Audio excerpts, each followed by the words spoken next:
Vamos a dejar ahora el mundo del mundo ruso que hemos tratado en las anteriores conferencias, sea la historia de la conversión de Vladimir, el alma rusa, la iglesia rusa, y ya vamos a entrar en este mundo más siniestro, más moderno, actual, de la Unión Soviética dominada por el marxismo, tratando de penetrar las raíces más bien religiosas del marxismo. Y por eso esta conferencia se titula el hombre nuevo soviético, o sea, cómo se intenta formar un hombre nuevo. Esta expresión, hombre nuevo y hombre viejo, de neto cuño bíblico, aparecen con frecuencia en la literatura soviética. Mariette Saguignan, una escritora de la vieja guardia comunista, explicaba así la superioridad de esta nueva cultura soviética respecto de la cristiana. Dice, hace 2000 años, un cierto dignatario romano llamado Pilatos preguntó a un jefe popular que predicaba para los simples pescadores, ¿qué es la verdad? Su interlocutor no supo qué responder, se calló. En nuestra época, un hombre nuevo ha nacido que organiza la sociedad de manera nueva, ha respondido a la pregunta sobre la verdad. La verdad es concreta. Ha sido principalmente Michel Heller, un autor ruso que vive en el exilio, quien ha escrito las mejores páginas sobre el comunismo encarado como un impresionante intento por crear un hombre nuevo. Y a este autor, que nació en 1922 en la Unión Soviética y ahora vive en Francia como profesor en la Sorbona, voy a comentar de su libro magnífico que se llama El hombre nuevo soviético, que lleva como subtítulo De la utopía a la realidad. El libro explica cómo buscan llegar al hombre soviético. Evidentemente que la primera manera que pensaron los comunistas al tomar el poder era la liquidación, digamos, de toda la gente vieja, de toda la gente que no fuera capaz de captar las nuevas ideas. Y así, Piotr Khatchkov, que era el padre espiritual, digamos, directo de Lenin, proponía que para el triunfo de la revolución había que exterminar directamente a todos los rusos de ambos sexos mayores de 25 años de edad, porque ya eran incapaces de asimilar las ideas nuevas. Evidentemente que esta idea tan alocada no se llevó a cabo, pero sí el intento de refundir, digamos así, todo el material humano heredado de la época de los zares y hacer de ellos ciudadanos nuevos, ciudadanos artificiales, digamos así, simples engranajes para el buen funcionamiento de la gran máquina soviética.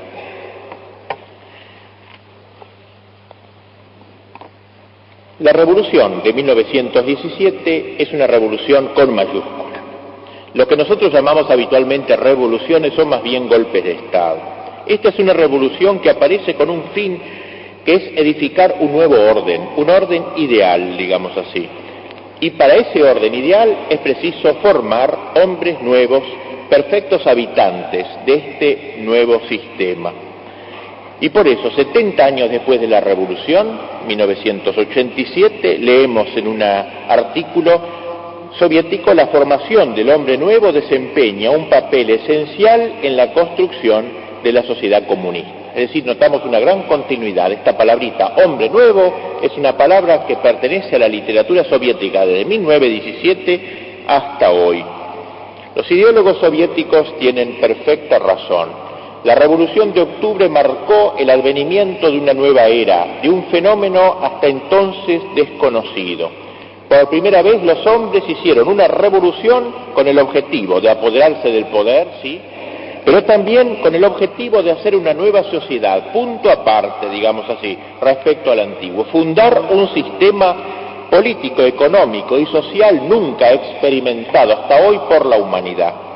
Los autores del proyecto no ignoran, sin embargo, que su realización pasa por el cambio interior del hombre, de los hombres, de los súbditos, y saben también cómo proceder a través de la coerción, dice Bukhanin, uno de los grandes ideólogos marxistas, la coerción proletaria bajo todas sus formas, comenzando por las ejecuciones.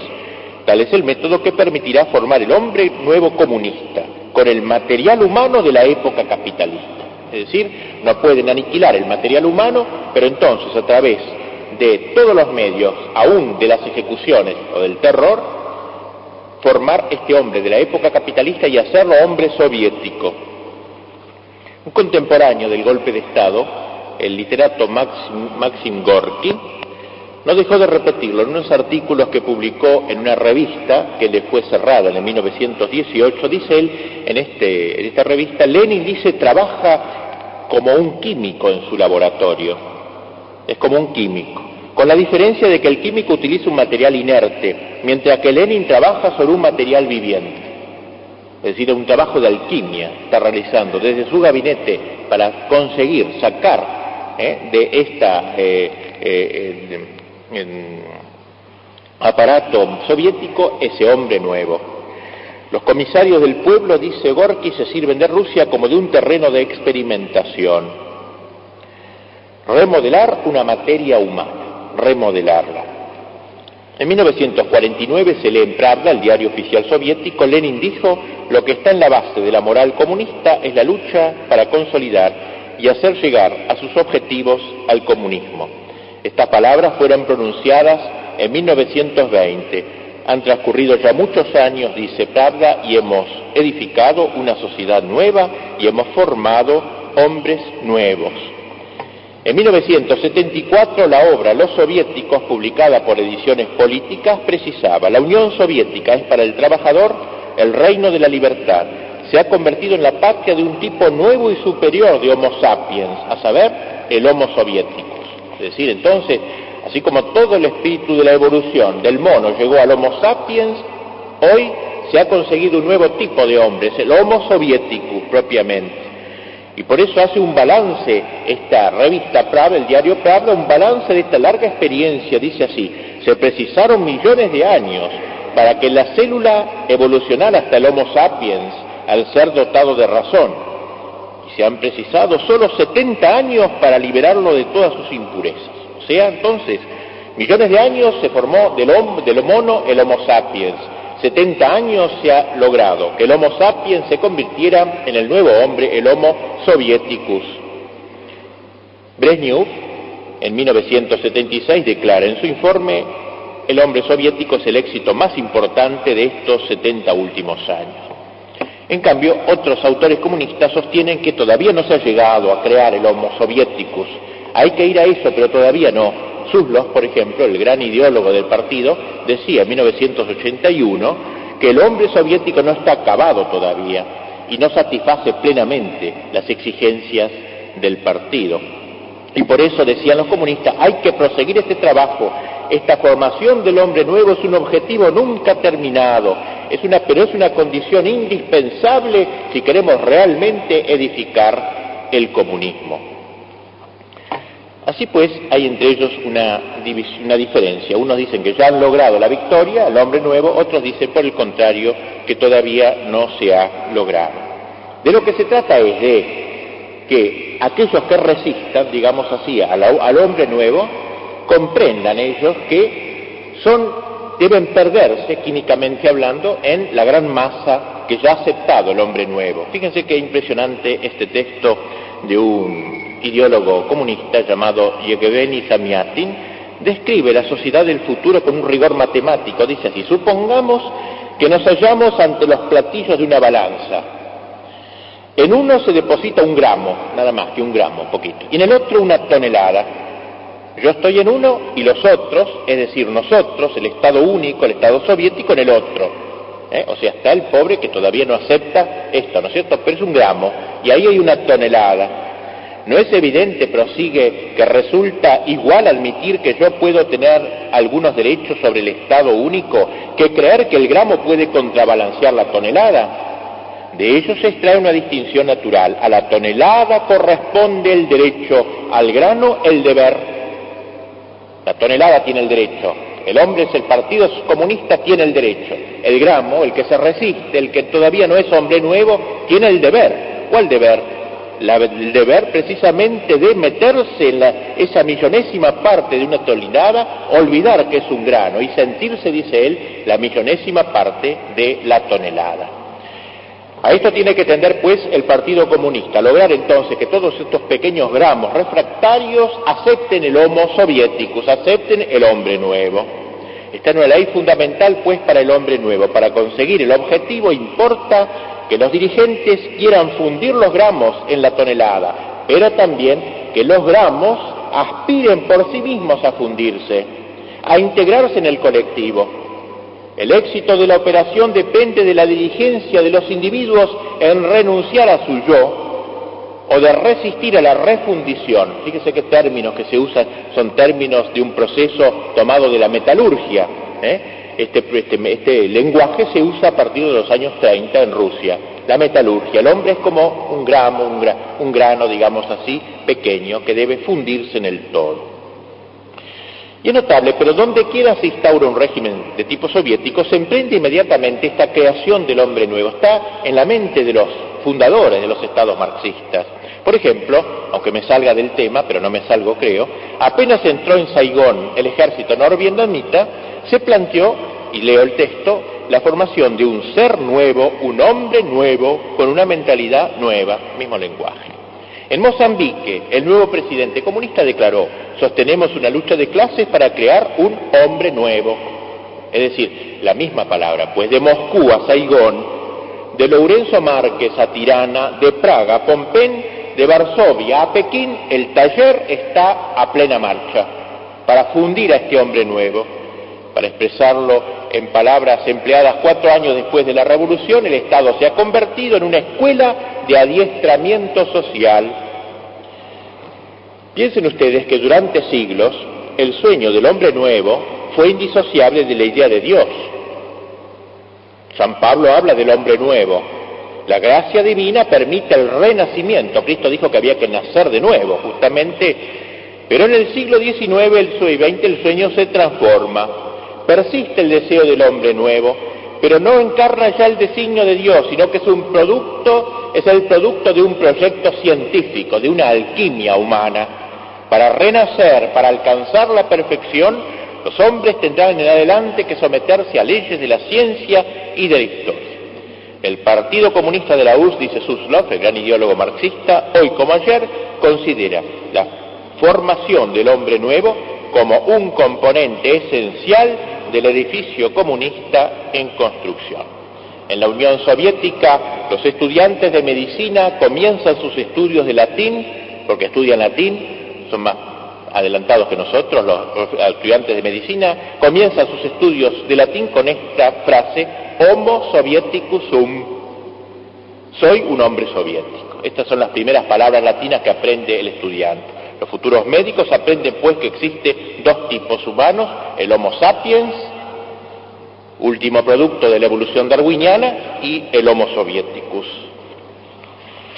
Una vez fijado el objetivo, pues, elaborado el plan de acción y definido el carácter del indispensable hombre nuevo en sus grandes líneas, el nuevo creador, el nuevo Dios creador, escoge sus instrumentos, que vamos a analizar en los temas siguientes. Pero digamos, para terminar este primer punto, que por primera vez en la historia se recurre durante largos decenios a un surtido extremadamente variado de instrumentos cortantes y de pico, de sierras y de hachas, de somníferos y de excitantes, para llevar adelante un plan cuyos detalles se modifican alguna vez, pero que permanecen invariable, el plan permanece invariable en sus líneas generales. Tenemos noticia de que en China, antes, se fabricaban monstruos especialmente para los circos, colocando a los recién nacidos en vasijas de formas sorprendentes, y con eso salían personajes exóticos para llevarlos a los circos luego, una cosa horrorosa. Asimismo, en un relato del literato Maupassant, aparece una mujer que durante su embarazo lleva una faja muy particular que permite fabricar monstruos para el circo. Bueno, algo así sería el marxismo. Digamos así, el marxismo crea estos hombres para esta obra que quiere de realizar.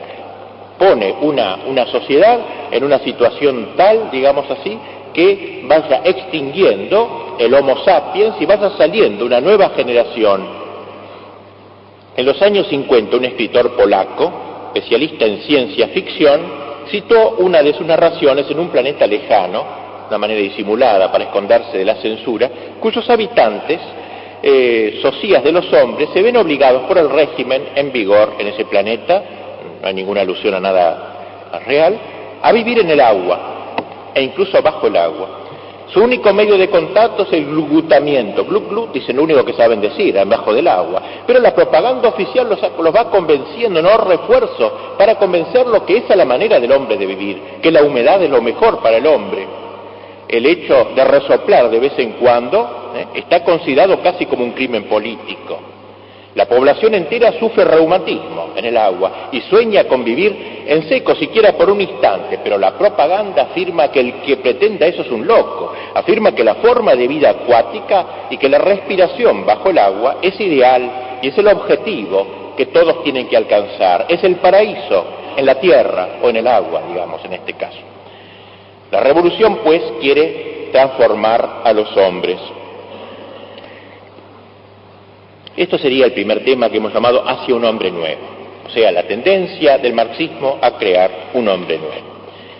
Este hombre nuevo, ponemos ahí como segundo punto del programa, implica una nueva cosmovisión, una palabrita típicamente alemana, Weltanschauung, que ha sido ya universalizada, cosmovisión, es una visión del mundo, una ideología, como dicen también los soviéticos. Los occidentales muchas veces pensamos que el marxismo es una cuestión económica, política, pero Solzhenitsyn primero y Besançon después, un gran sovietólogo, como se dice, cada uno a su manera nos recuerdan que no se puede comprender nada del comunismo, ni de Lenin, ni de Stalin, ni de Brezhnev, ni de Gorbachev, si se desatiende la doctrina o el dogma o la fe, poco importa la palabra, en nombre de la cual una secta marxista se apoderó del poder y emprendió reconstruir el mundo, construir el socialismo. La esencia del régimen soviético es una ideología, pero una ideología en el poder. Es una doctrina sistemática que promete una forma de salvación, lo que la aproxima a una religión, pero que dice que esta salvación la va a realizar no por la fe, que es propio de una religión, sino por la ciencia, o mejor, por la apariencia de una ciencia.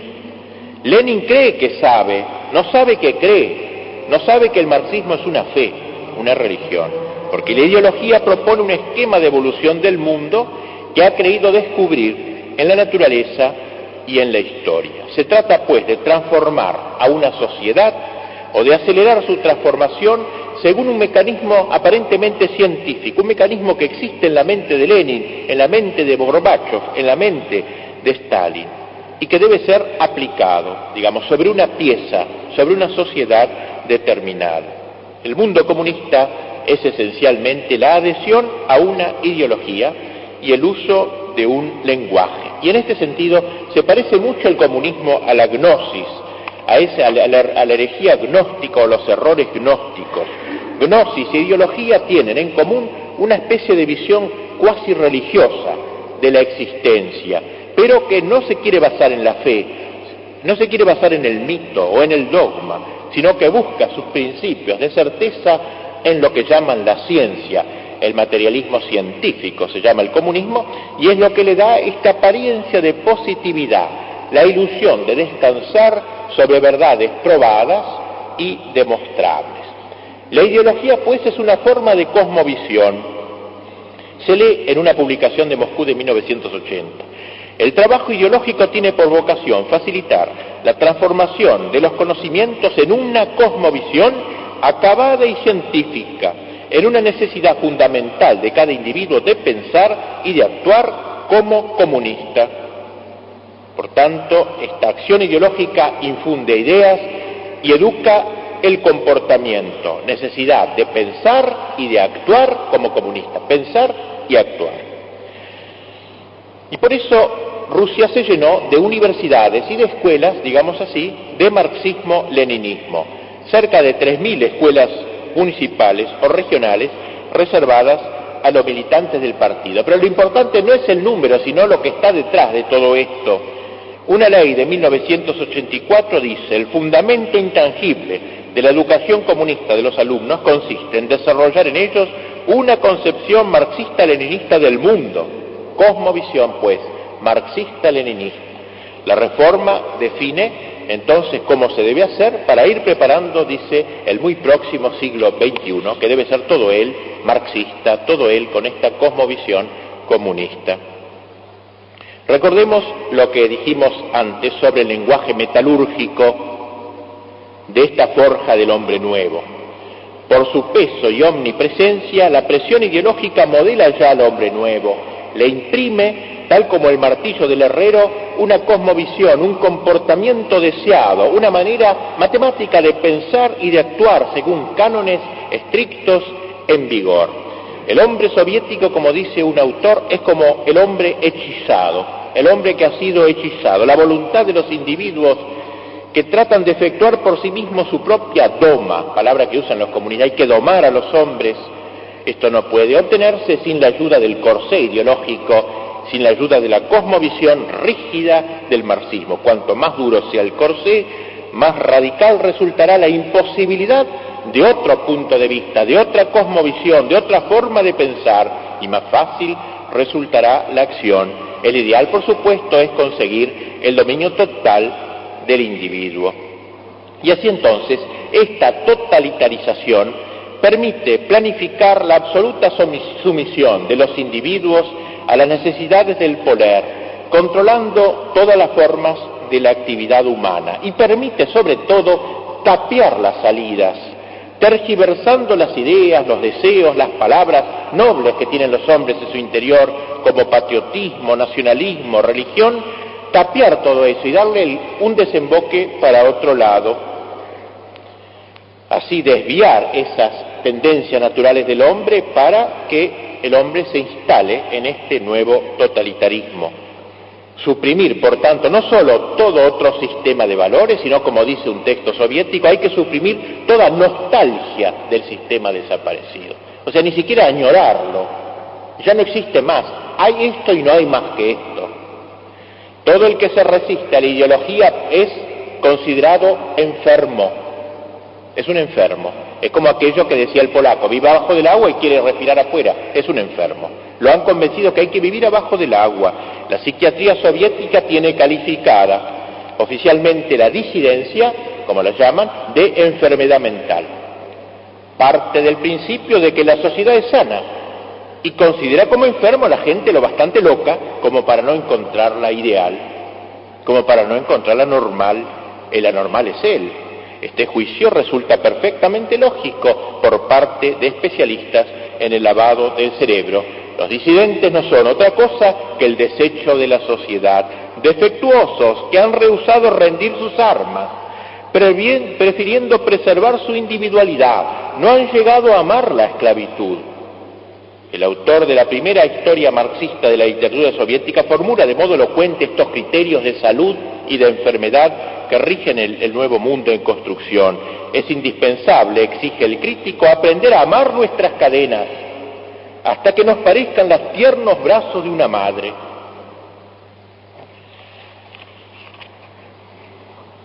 Pasemos al tercer punto, ya entrando ahora a los medios para lograr este hombre nuevo, este hombre con una nueva cosmovisión, la educación de la niñez y de la juventud. Dice el diario Izvestia: en nuestro sistema de planificación científica, el problema de la formación planificada del hombre nuevo ocupa un lugar preferente. El Comisariado del Pueblo para la Instrucción ha creado a tal efecto una comisión especial para organizar, según un plan único, sus esfuerzos encaminados a estudiar al hombre en formación y canalizar esos estudios con el fin de unificarlos y ponerlos en práctica al servicio de la cultura socialista. Podríamos decir que el trabajo, digamos así, de creación del hombre nuevo comienza ya cuando uno nace, cuando el chiquito soviético nace. Dice Sájarov, de disidente, una de las más inhumanas modalidades de persecución religiosa, dice, es la que consiste en privar a los padres de sus hijos con el fin de proteger a estos últimos de una perniciosa formación. Hubo un intento, y de hecho se hizo, que de los padres religiosos se los sacaba a los chiquitos ya, porque los iban a educar locos. Se los saca de los locos. Son dos locos, hay que sacarlos para que sean cuerdos, para que se integren en la nueva cosmovisión. Y así en 1918, en un congreso, Soviético de Trabajadores, se dijo: tenemos que hacer de la generación joven una generación de comunistas. Tenemos que arrancarlos a la indeseable influencia de la familia. Tenemos que tomarlos bajo nuestro control y nacionalizarlos, para decirlo claramente. Desde los primeros días de su vida estarán bajo la influencia bienhechora de nuestros jardines de infancia y nuestras escuelas comunistas. Adquirirán los primeros rudimentos del comunismo y crecerán como verdaderos comunistas. Y entonces se empezó a aplicar desde la primera infancia los métodos, la teoría de Pavlov, la teoría de los estímulos. Al final de los años 20, el doctor Salkin, soviético, comprobó que se habían abierto en la URSS perspectivas pedagógicas radicalmente nuevas y extremadamente ricas, dice, desde la edad de la cuna, que la práctica occidental ignora. Y prosigue: la edad preescolar ha suministrado a la psicología soviética un material no menos rico y alentador en cuanto a posibilidades de transformación. Ha nacido un nuevo tipo preescolar y crece conforme a nuestros presupuestos pedagógicos. Y Lunacharsky, otro pedagogo soviético, dice: sabemos que el desarrollo del cuerpo del niño, incluido su sistema cerebral y nervioso, es objeto de nuestro trabajo soviético. El hombre es una máquina cuyo funcionamiento provoca lo que denominamos fenómenos psíquicos corrientes. El hombre es un pedazo de materia organizada que piensa, siente, ve y actúa. Por tanto, entonces, se aplica a este niñito recién salido del seno de su madre, se aplica ya la enseñanza del hombre nuevo. Cosa difícil para el soviético, porque tiene que ir contra muchas cosas, entre otras contra el hombre natural, no es el orden natural, pero también contra la familia, contra las tradiciones, no es fácil. Y ellos se plantearon: ¿cómo hacemos esto?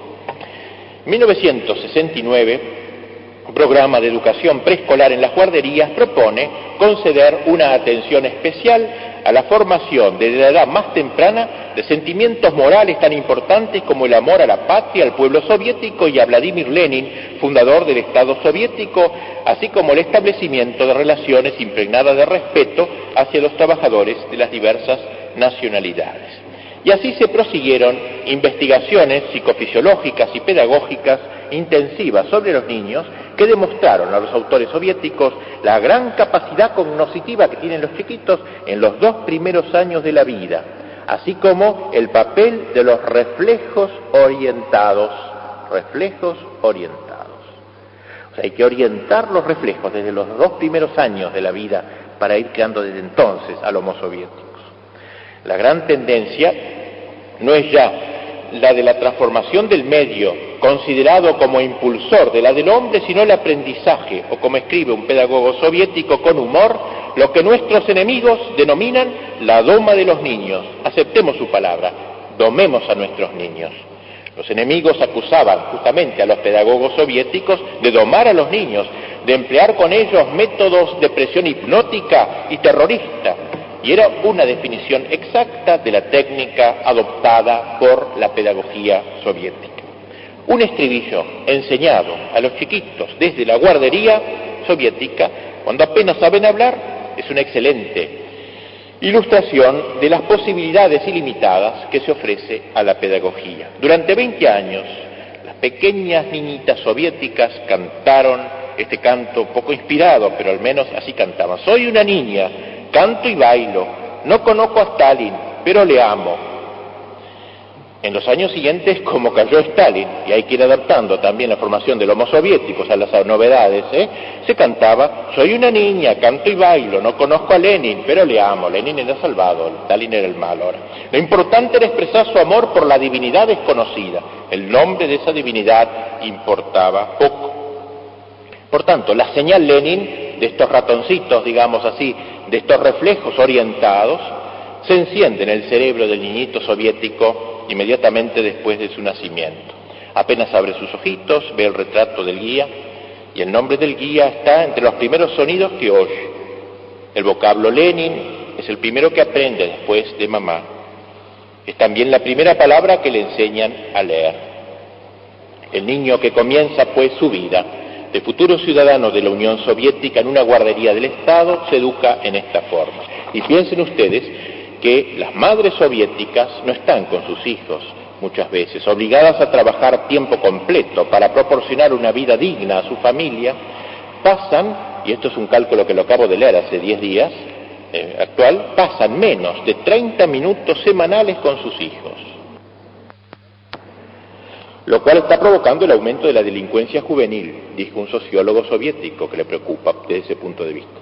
Pero los padres soviéticos son aún menos dichosos, pasan con sus hijos 6 minutos semanales, unas 5 horas al año, revelan encuestas hechas actualmente en la Unión Soviética.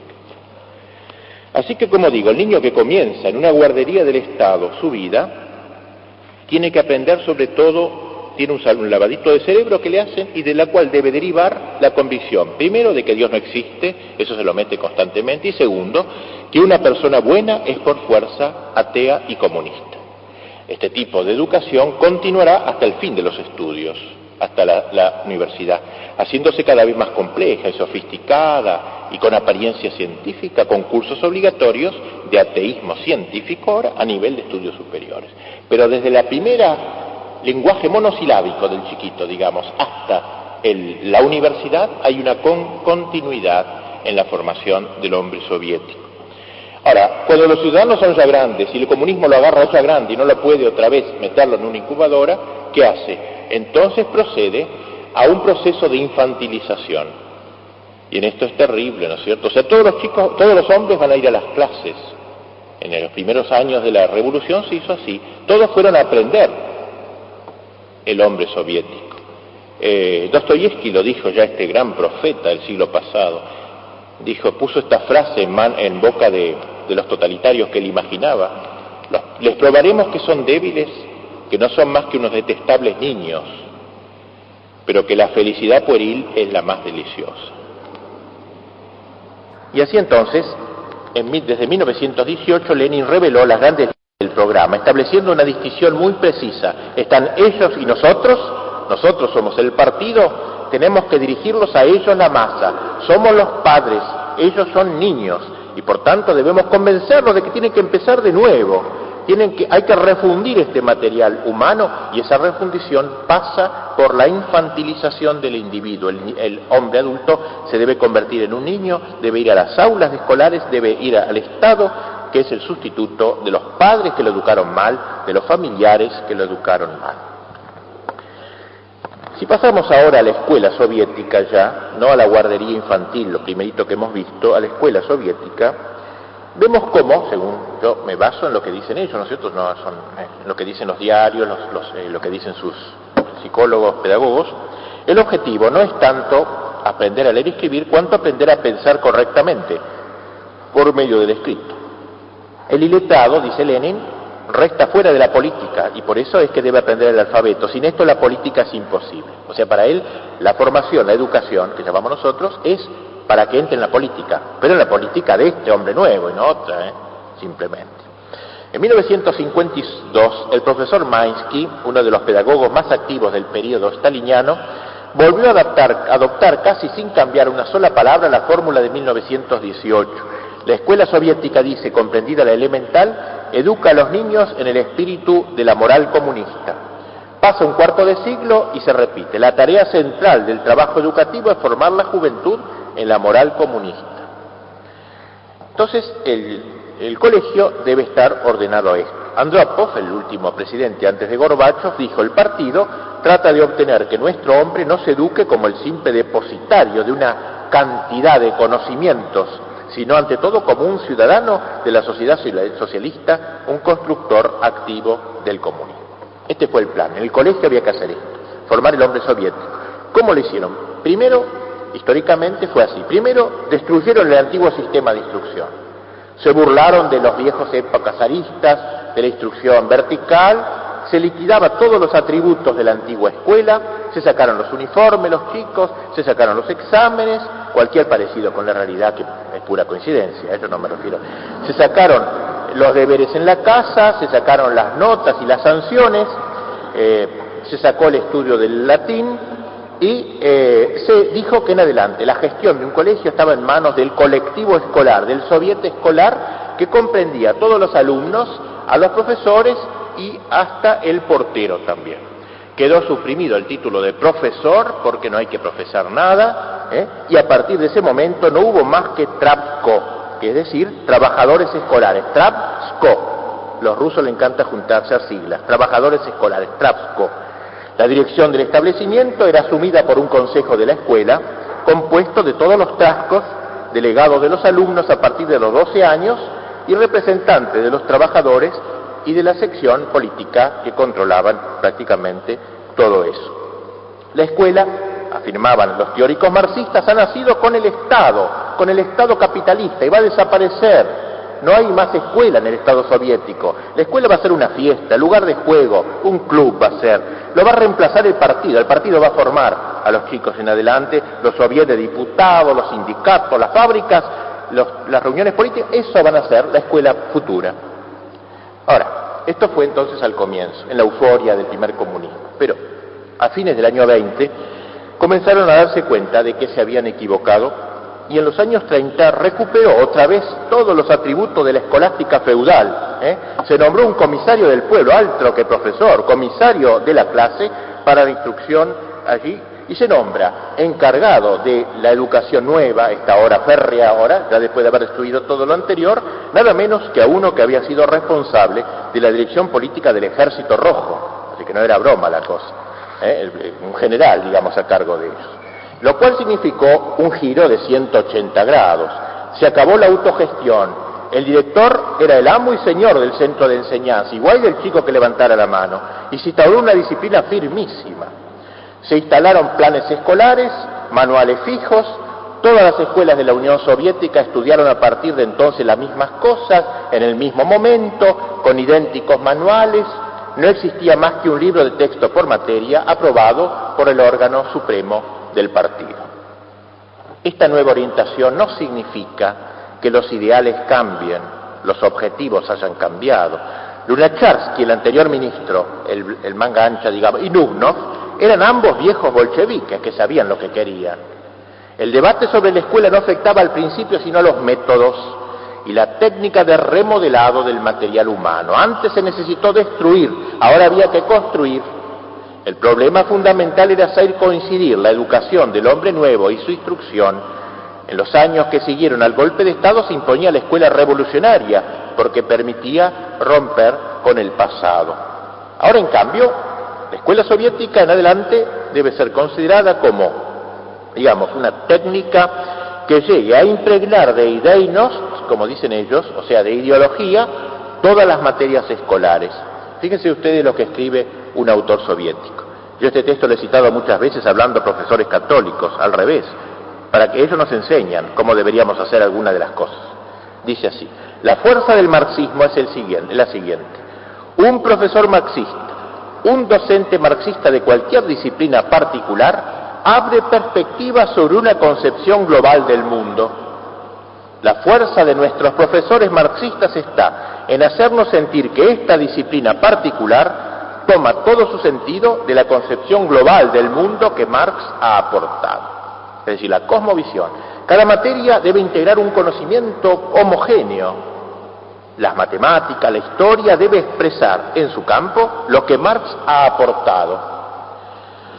Y así, el autor del método de instrucción política a partir de 1920, una materia, como dijimos acá, instrucción cívica, insiste en las posibilidades que contiene, por ejemplo, las matemáticas. Dice, en vez de estar estudiando que 2 y 2 son 4, hagamos así. Por ejemplo, el proletariado de París se alzó en el año tal para conquistar la comuna, y en el año tal la conquistó. Calcúlese cuánto duró la insurrección. Dice el autor del método que entonces, en un caso como este, dice, la aritmética deja de ser un arma para ideologías burguesas y se hace ya algo que lo sirve para lo nuestro. Asimismo, los cuentos, dice, hay que trabajar en hacer los cuentos soviéticos, porque los cuentos de los capitalistas, estos cuentos de animales, ¿no es cierto?, debemos usarlos también nosotros, pero mostrando en esos cuentos del lobo y de la oveja el odio de clases, la lucha de clases entre los explotadores feudales y la Caperucita Roja, ¿no?, el pueblo explotado. Baba Yaga, que es una de las niñitas, digamos, de los cuentos soviéticos, la dueña de los bosques, era la que le atacaba a la niñita esta, se presenta como un verdadero explotador que oprime a sus servidores, los animales. Y así entonces hay que reelaborar todas las clases para hacerlas entrar en esta cosmovisión, de modo que el chico se vaya formando en todas las materias con esta mentalidad soviética. Sobre todo la historia, por supuesto. Los cursos de historia, dice un educador, tienen un gran papel, ya que llevan a los escolares a una comprensión marxista-leninista de la historia. La historia, pues, permite entender el desarrollo de la sociedad y del marxismo-leninismo. Lo mismo las ciencias naturales. En 1952 se ordena la enseñanza de la anatomía y la fisiología humana deben ser reorganizadas sobre la base de las teorías del gran fisiólogo Pavlov, y la enseñanza de los principios del darwinismo deben fundamentarse en la doctrina de Michurin. En 1977 se escribía: las disciplinas biológicas persuaden a quienes las aprenden de la ausencia en la naturaleza de cualquier principio divino y favorecen el nacimiento de sólidas opiniones ateas. La química sirve también porque familiariza a los estudiantes con los principios científicos y el papel de la química en el campo militar, desarrollando una concepción materialista del mundo. Es decir, todas las materias, hay que ir viendo cómo van desarrollando y fundando en el chico la visión materialista. La física nuclear, dice, es importante para que el chico no recurra a la hipótesis de la existencia de Dios, estoy leyendo un texto, mediante una reflexión profunda sobre esos fenómenos.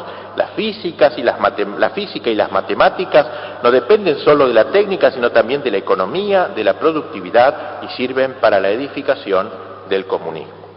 Por tanto, se ha dicho hace pocos años, no estoy hablando del año 18, hace 4 años se ha insistido en este tema, diciendo que todo el proceso escolar debe ser vehículo de una concepción del mundo, de una Weltanschauung, de una cosmovisión. Tarea que concierne, dice este texto, al proceso de enseñanza de casi todas las materias, tanto las científicas como las humanidades. Y si uno ve el análisis de los manuales escolares, por ejemplo, polacos, que siguen estrictamente lo que mandan los soviéticos, fíjense ustedes, un manual de 1980, de un comunista polaco, dice así: 4 funciones, dice, tienen que llenar los manuales. Primero, la formación de un concepto marxista del mundo, el hombre, la sociedad, la cultura, la economía, etc. Segundo, la ateización de las conciencias. Tercero, la subordinación de la información histórica o actual a los intereses soviéticos. 4, la presentación a todos los niveles del Estado polaco moderno como la patria socialista, único objeto digno, sin la menor duda, de los sentimientos patrióticos auténticos. O sea, el que escribe un libro debe tener en cuenta estos 4 principios y ahora ponerse a escribir. Este es el fin de este manual concreto que yo debo escribir y que me lo debe aprobar el Estado, el Ministerio, digamos, para imponerlo como texto. Como ponemos ahí, la escuela soviética se prolonga en las organizaciones juveniles soviéticas también, fuera de los colegios, pero en estrecha conexión con el colegio están las organizaciones juveniles, que son 3. Una, la que se llama los octobristas, octubre, la fiesta, el mes de la Revolución, que son los chiquitos más pequeños, los toman desde los, me parece que 8 a 10 años más o menos, los toman a los chiquitos. Luego vienen los pioneros, que los toman desde los 9 hasta los 15 años. Y finalmente los Komsomols, que es la juventud soviética. La Organización Federal de los Pioneros es una organización de chicos que de 9 a 15 años, y que tienen las colonias de vacaciones, los campos al aire libre, y tienen por objetivo preparar militantes convencidos que luchen por la causa del Partido Comunista. Esto es textualmente el fin de los pioneros. Vehicula, por tanto, una ideología atea y socialista. Los pioneros tienen su héroe y su mártir, tienen su santo protector que se llama Pavel Morozov, un chico de 14 años que en el año 1932 denunció a su padre que había escondido trigo al Estado durante el periodo duro del colectivismo agrícola, y ese chico fue y lo denunció. Entonces los granjeros, enojados con la colectivización, mataron al chico. Entonces hoy tiene estatuas en toda Rusia, es celebrado hoy en el Código de los Jóvenes Pioneros, se les inculca, digamos así, lealtad a la patria, al partido, al comunismo. Un pionero, dice un texto, toma por modelos a los héroes del combate y del trabajo. Un pionero honra el recuerdo de los combatientes caídos en el campo del honor y se prepara a convertirse en un defensor de la patria socialista. Y el tercer grado es el Komsomol, la juventud comunista. la juventud comunista es necesario meterse en el Komsomol. Si un muchacho desde los 15 a los 18 años no se mete en el Komsomol, se le cierran todas las puertas. Si quiere ser como todos, digamos, tiene que meterse ahí, y para tener buenas notas también tiene que ser Komsomol, y para acceder a la universidad. Y es la época en que ya los muchachos empiezan a mentir. Sí, soy Komsomol, pero a lo mejor se reserva, como veremos en la próxima conferencia, su fe cristiana, pero porque ya es mayor el chico, ¿no es cierto?, y ya puede tomar sus decisiones. De todos modos, lo que le exigen es que no deje traslucir nada de su propia fe, pero imagínense qué traumatizante es a esta edad tener que ya vivir, en el mejor de los casos, ¿no?, en el caso de que no acepte toda esta formación, en esta situación. Las organizaciones soviéticas llegaron a ir preparando entonces una visión castrense de la vida. Los soviéticos, que hablan contra los ejércitos pero en el extranjero, exaltan grandemente el ejército, y los chicos ya desde muy pequeños se los manda a juegos militares deportivos. Por ejemplo, hay un juego que se llama el aguilucho, y en el cual intervienen los chicos mayores, y otro juego que se llama el rayo, en el que intervienen los menores.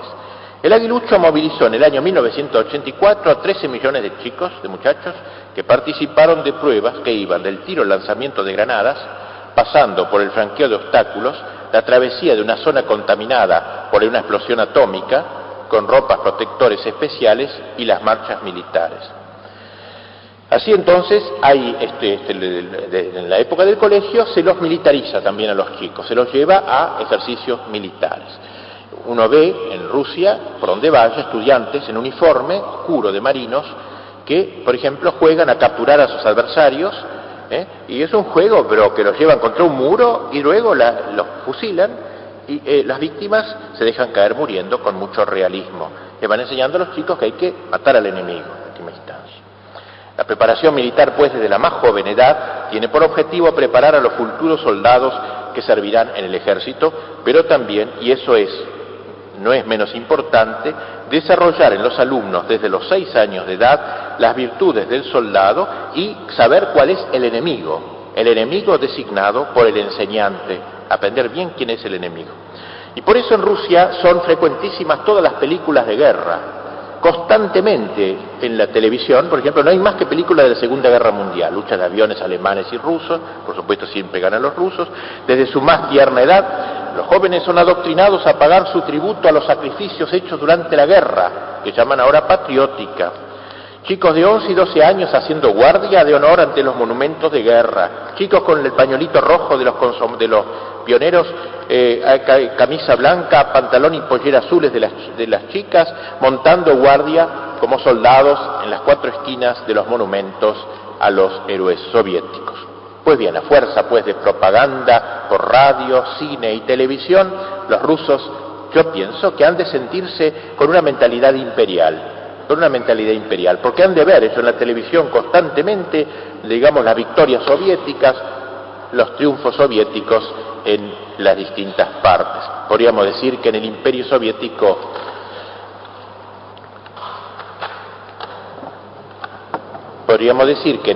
Soviético nunca se pone el sol, como se decía en la época de Felipe II. Asimismo, y con esto voy terminando esta primera parte, hay también una participación de la juventud en las grandes empresas. Siberia, sobre todo, no que lo mandan a Siberia, sino que voluntariamente se invita a los jóvenes a grandes obras. Cada generación hace una gran obra en Siberia, una obra inmensa. Si Siberia no existiera, el partido tendría que inventarla, dice un joven economista moscovita. A cada generación corresponde un gran astillero siberiano. La generación del 30 hizo el Bratsk, la generación última ha hecho la línea Baikal-Amur, una vía férrea de 3.200 kilómetros de tierra baldía, desde el lago Baikal hasta el Pacífico prácticamente. Pues bien, estas obras son hechas también convocando a la juventud. Por supuesto que al principio era voluntario, cada vez se hace menos voluntario, pero allí van, y eso los hace sentir también orgullosos de estar edificando la patria soviética. Como decía Lenin, el comunismo es el poder de los soviets más la electrificación de todo el país.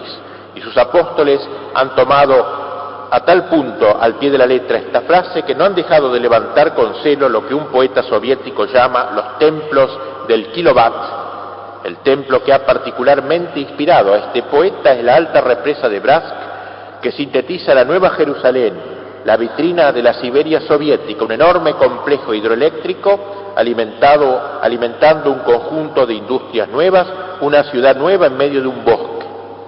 Y así entonces los siberianos, Siberia es como, digamos, el paraíso prometido, no para los que están presos, sino para los que van allí a trabajar libremente.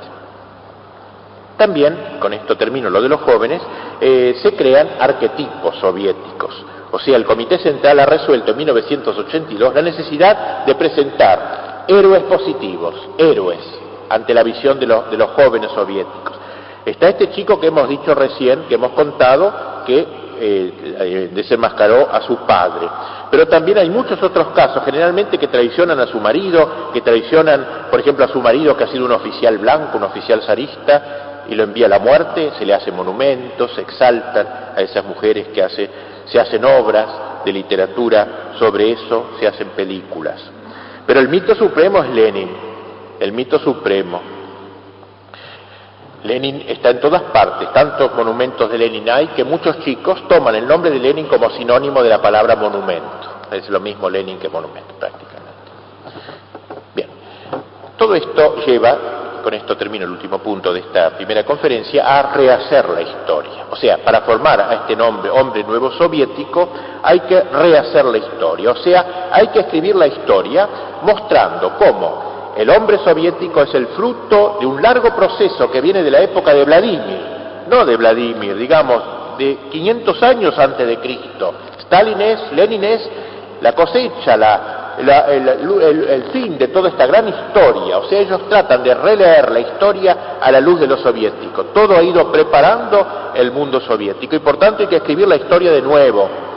Hay que eliminar todos los elementos históricos que no ayuden a explicar el hombre soviético. Ya lo había dicho Orwell, quien controla el pasado, controla el futuro. Pero un soviético lo dijo más claro, la historia es la política vuelta al pasado. O sea, la política no solo mira al futuro, sino que trata de retomar el pasado y de reescribir la historia de nuevo para el servicio del marxismo. Conocer el pasado, pero iluminarlo con la doctrina de Marx, Engels, Lenin y Stalin, decía Gorky. Fue sobre todo Stalin, quien era muy entusiasta de esta materia histórica, e hizo tratar de remodelar la historia, no ser, dice, como esos burócratas incurables que quieren hacer la historia como está en los archivos, no, hagamos la historia como nosotros pensamos que debe ser, recreemos la historia para poder valernos de ella y justificar el acceso al hombre soviético. Y por eso han sido descartados archivos, suprimidos a veces, históricos, para poder establecer una nueva versión, hacer, por ejemplo, de un Lenin que no es filósofo, un filósofo, una cosa así. Bien, vamos a descansar un ratito ahora, 10 minutos más o menos, y luego seguiremos la segunda parte.